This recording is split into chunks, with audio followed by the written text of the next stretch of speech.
आदेश आदेश जय माता दी।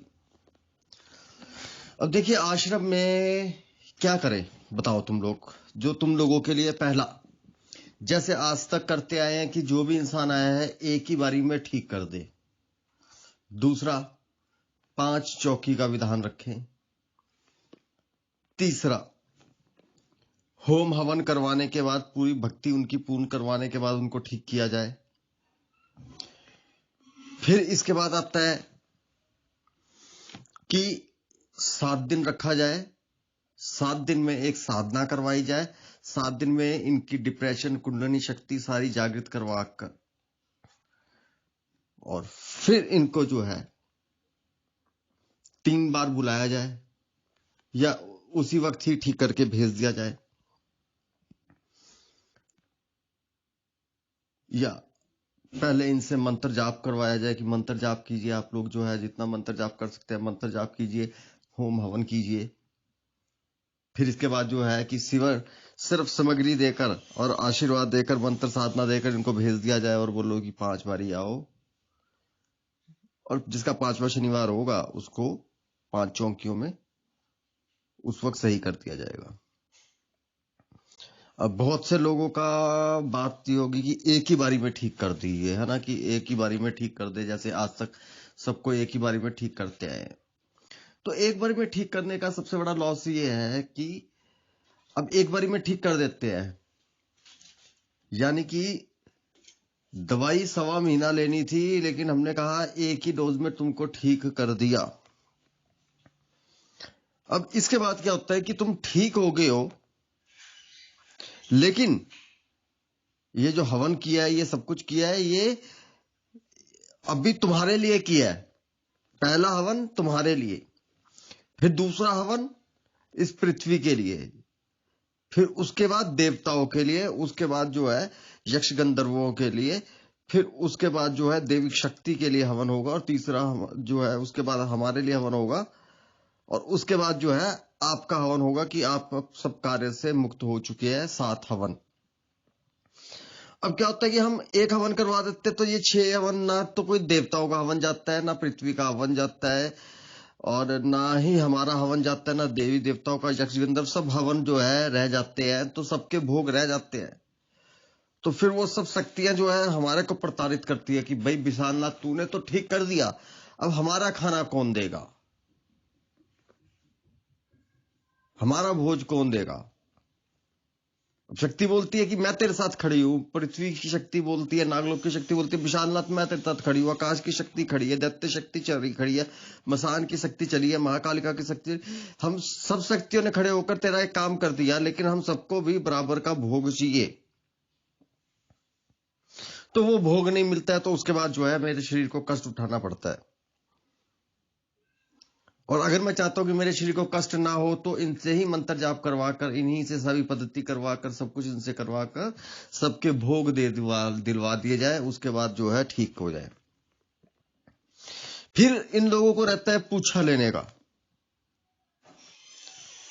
अब 200 आदमी है, मेरी बात सुनो, 200 आदमी आ गया, चलो 100 आदमी आ गया। अब 100 आदमी है, एक इंसान की पूछा देने के लिए कम से कम 30 मिनट लगते हैं, 10 मिनट 20 मिनट, कई बार 1 घंटा लगता है एक इंसान की पूछा देने में। तो इस हिसाब से अगर मैं 24 घंटे पूजा दूंगा तो दिन भर में 30 लोगों की पूछा दे सकता हूं। अब मेरे पास है 200 लोग, तो पहले 7 दिन मैं पूछा दूं, 7 दिन पूछा होती रहेगी, संभव नहीं है ना। अगर 24 घंटे बैठता हूं तो 7 दिन है, 12 घंटे बैठता हूं 14 दिन है, और 25 दिन बैठता हूं, तो ये समझदारी वाली बातें हैं, ठीक है। तो इसमें मैं हमेशा ये बोलता हूं तुम्हारे को जिसको पता है तुम्हें प्रॉब्लम क्या है, तो उस प्रॉब्लम को ठीक कर देंगे, और बस तुम आखिरी में बता दो तुम्हारी प्रॉब्लम ठीक हुई कि नहीं।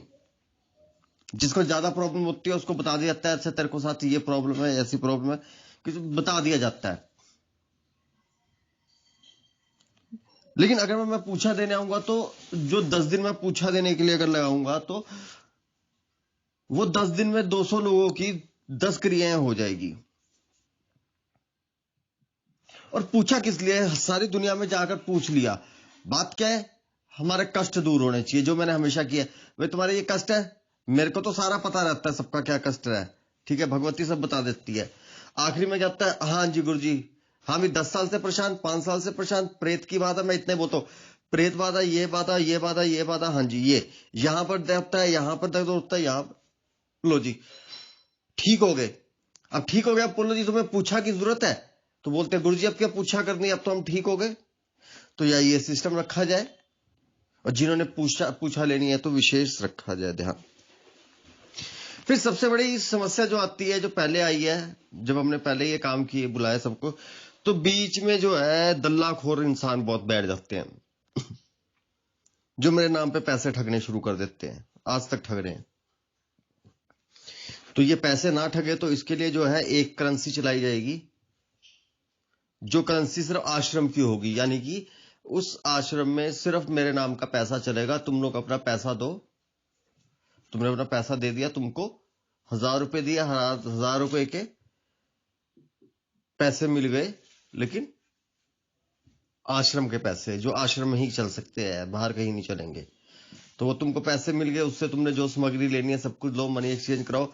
तुम्हारे को बाद में लगता है कि हाँ हमारा काम पूरा हो गया, अब हमारे पास 1000 रुपए बचे हैं, तो वो 1000 रुपए दो, और जो मुद्रा है, सरकारी मुद्रा है, वो सरकारी मुद्रा ले जाओ। सबसे बड़ी बात तो ये है कि पैसा जो है, पैसा ये वाला नहीं चलेगा, एक ही काउंटर पे पैसा होगा, वहां पर पहले मनी एक्सचेंज करो। मनी एक्सचेंज करेगी, जैसे कि अब तुम खाना चाहते हो, ठीक है, अब खाने के लिए है और चीजों के लिए है, तुम्हारे को सामग्री लेके आनी है। अब मैं अपने आप को तो बैठाऊंगा नहीं, अब सामग्री तो लगेगी, या तुम्हें सामग्री नहीं चाहिए, जो भी है सब चीजों को जो है,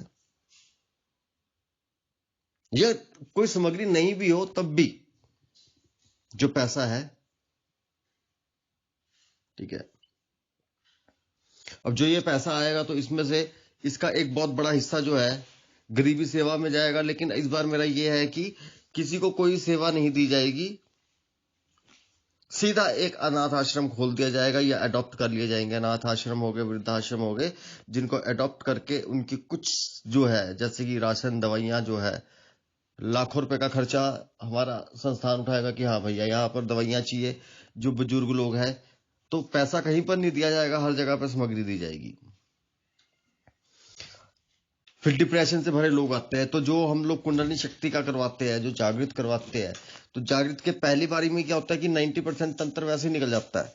सिर्फ नाच नाच के तंत्र निकाल देता हूं मैं, नचवाऊंगा, कुछ नहीं करूंगा, शर्त लगाओ आ जाए जितने ध्यान है, कोई मंत्र नहीं करूँ, सिर्फ 1 घंटा नाचवाऊंगा अपने ढंग से, 15 मिनट कुछ ये कराऊंगा, 15 मिनट, 1 घंटे बाद इंसान बोलता है अरे मैं तो ठीक हो गया, मैं कौन सी दुनिया में आ गया,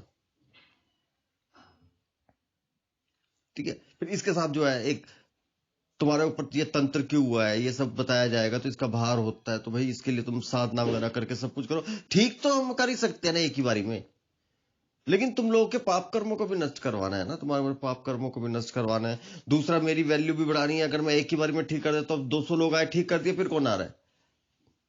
इसीलिए वही 200 लोगों को कम से कम 5 बारी बुलाया जाए, उनके साथ 200 से 400 लोग, एक बड़ी भीड़ इकट्ठी होगी। तो किस तरह से किया जाए, तुम लोग कमेंट करो, क्या चाहते हो तुम लोग, इसे अलग भी जो चाहते हो, कुछ अच्छा आइडिया लो, दो, बस कि नाच नाच के ही तंत्र ठीक करवा दें। संभव है, विशाल नाथ है तो संभव है, एक फूंक में संभव है। इस आश्रम में तुम्हें ऐसे ऐसे चमत्कार दिखाऊंगा, इंसान बोलेगा मैं 40 साल से बीमार हूं, सिर्फ उसको बोलूंगा जा पत्थर लेकर आ, और ये पत्थर जो है फेंक दे, और फेंकने के बाद बता, जैसी फेंकेगा उसी उसके अंदर सारा तंत्र आ जाएगा। बहुत बड़ा काम होने वाला है। सारे अपने जो है और लोग हैं बांध लो, क्योंकि विशाल नाथ ने बोला था कि जब वो आएगा इस उसमें। और सबसे बड़ी बात है कि जो लोग बोलते हैं हम सेवा करना चाहते हैं, कितने लोग थे भी जो सेवा वाले हैं, अब सेवादार भी रखेंगे वहां पर, समझ रहे हो, सेवादार भी रखेंगे, और सबका रोज रिजल्ट लिया जाएगा। इस बार बेटा कोई लूटने की मत सोचना, क्योंकि जिस जगह मैं बुला रहा हूं ना, तो वो जगह फिर सोच लो एक ही रास्ता जाता है, 50 किलोमीटर तक कहीं भाग नहीं पाओगे, ठीक है ना। किसी ने किसी औरत से बदतमीजी की। अब ये हो जाता है किसी का पर्स गुम हो गया तो पिछली बार हो गया, अरे विशाल नाथ जी आप दो हमारा पर्स। सालो मैं क्या को दूं, मेरे को ना तुम्हारा पर्स देखा ना कुछ। आश्रम में आके एहसान कर दिया क्या? तुम्हारे पिछवाड़े में कोई उंगली दे दे, डंडा दे दे, भैया हम पहले ही नोटिस लिखवा के देंगे कि अपनी तुम्हारी कोई मार ले, हमारा कोई कसूर नहीं है, या तुम मरवा लो, सीधी सी बात है। अक्सर लोग क्या करते हैं, अरे हम वहां पर गए थे, फलाने गुरुजी के पास गए थे, अरे वहां पे चलते हैं, यहाँ चलते हैं, ये करते हैं, वो करते हैं, रास्ते में पैसे ले लेंगे, 36 चीजें करेंगे, बहुत कुछ है। तो कैसे किया जाए? हम जो है अपने अघोर सूत्रा परिवार से पूछते हैं।